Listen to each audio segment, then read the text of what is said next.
Chapter 32 Malamaasa Krishna Chaturthi Vrata. Om Shri Ganeshaya Namaha.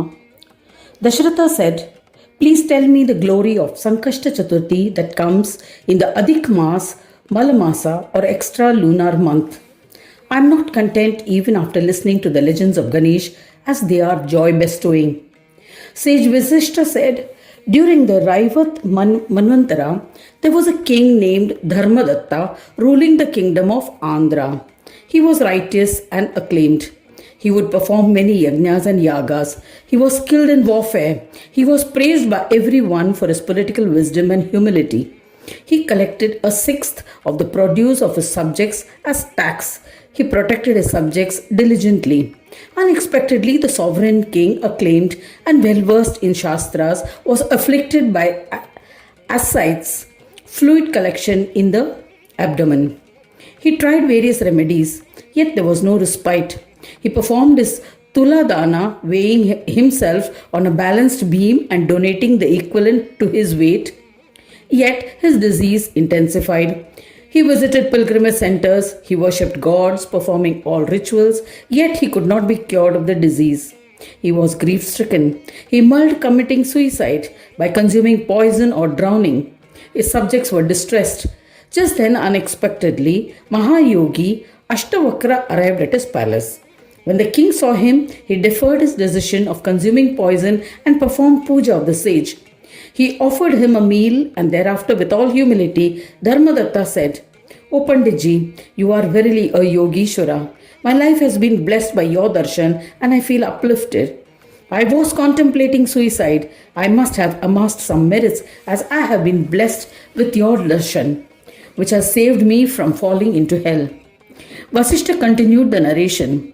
Hearing this, the compassionate Ashtavakra was pleased and asked with concern, "O Maharaja, what was the reason for this decision? You will be free from this disease, there's no doubt about it." "O King, a terrible sin has been committed by you and your entire kingdom. Your degradation is as a result of the depletion of Chaturthi Vrata. You must also endure the sins of your subjects. This Vrata grants fourfold Purusharthas and must be observed before the commencement of any deeds. Though you performed many virtuous deeds, none of them granted you the success you deserved. By not observing it, you accumulated sins and must bear the consequences. So, with all your people, you will also be deserving of hell. Therefore, if you wish to be saved from these consequences, you and the entire kingdom must observe the most excellent of all vratas." Having explained thus, the sage, with sympathy, explained in detail the importance of the Vrata. Dharmadatta was amazed. The delighted Dharmadatta said to the Yogendra, "I was blessed with knowledge of this Vrata from you because of some previous merits. O wise sage, O merciful one, please describe and explain the noble form of Ganesha. I shall forever worship this supreme god with single-pointed devotion. The glory of the one whose Vrata is Siddhi bestowing must be extraordinary." Sage Ashtavakra said, "O Dharmadatta, O illustrious one, listen to the form of Ganesha, who is the bestower of success to all. The word Gajanana symbolizes the head. Gaja plus Anana is an elephant's head, which is the Nirguna Brahma, the one without attributes. His body is Saguna Brahma, that is with attributes. Yoga Rupa Gajanana is the union of both Saguna and Nirguna forms. Siddhi is a form of illusion and Buddhi is the bearer of illusion. Vignesha conducts his divine plays with these Mayas, Siddhi and Buddhi. This is the reality of the world. He can be experienced by the practice of Swasamvedya Yoga. That is why yogis revere him as the dweller of Swananda. Through yoga, the yogis realize that the individual being is a microcosm and Swananda is a macrocosm in the cosmos. Ganesha is the causal aspect. The syllable Ga in the word Gana represents the Vishwa created from some yoga, and the syllable Na represents Ayoga Brahmas or prowess, disjunction. The lord of both is Ganesha. Vigneshwara is attained by Shanti Yoga. The modifications of the mind are fivefold, and its infatuations are also fivefold. It is only by sacrificing the tendencies and infatuations of the mind that one can attain Lord Chintamani, who is the driver of Chitta. That is why Gananatha is referred to as Chintamani. Hence, you must worship him and you will attain yogic peace.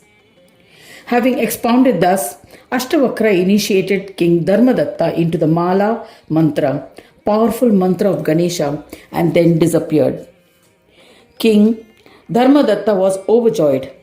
Blessed thus, he considered himself fortunate. He enthusiastically observed Malamaasa Krishna Chaturthi Vrata that followed with all his subjects and with all rituals.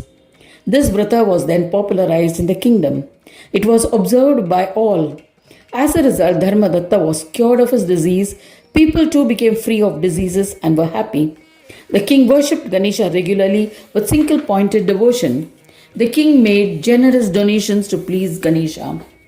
Later, the king handed over the reign of his kingdom to his son and his wife. With his wife, lived in seclusion. They followed the path of meditation. In the end, they ascended to Vignesha and merged with him. His subjects were eventually united with the divine. Such is the glory of all Siddhi bestowing Malamaasa Chaturthi Vrata that I have narrated to you. I shall tell you one more legend relating to this Vrata, which is liberating. A sinful Kshatriya lived in the province of Gandhara. He was habituated to stealing and looting wealth. He was addicted to gambling and alcohol. He was a womanizer. He would consume beef. He was a perpetual liar. He would pose as a false witness. The wicked one was quarrelsome and prone to violence. The king banished him from his kingdom. He went to a forest. He would waylay travelers, rob them of their belongings, and kill them. He would not spare Brahmins, children, or women. He continued to commit such sins. He was joined by like-minded thieves. The vile, lowly one accumulated massive wealth by committing numerous robberies with their help. He indulged in various ways and lived a comfortable life. Once, on Krishna Chaturthi, in the month of Malamaasa, the wicked man crouched in a mountain cave waiting for a prey. He noticed a traveler. He left out of his hiding and followed him armed with a weapon. Seeing the evil soul approach him, the traveler fled for his life. Having chased him for about a mile, the thief tripped and fell. Seeing the thief on the ground, the enraged traveler turned back to smash the thief's head with a stone. The Kshatriya's head was fractured instantly and he fell down unconscious.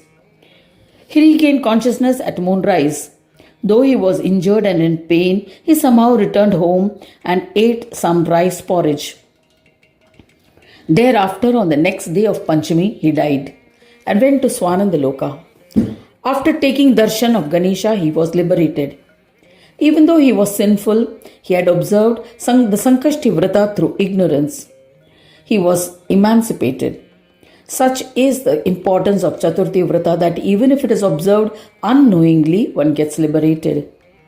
If it is done with full knowledge and faith, the merits are immeasurable. One can obtain anything that one desires by observing this Vrata. Such is the vast and immeasurable glory of Malamaasa Sankashti Vrata. Anyone who reads or listens to it will be blessed with fulfillment of desires.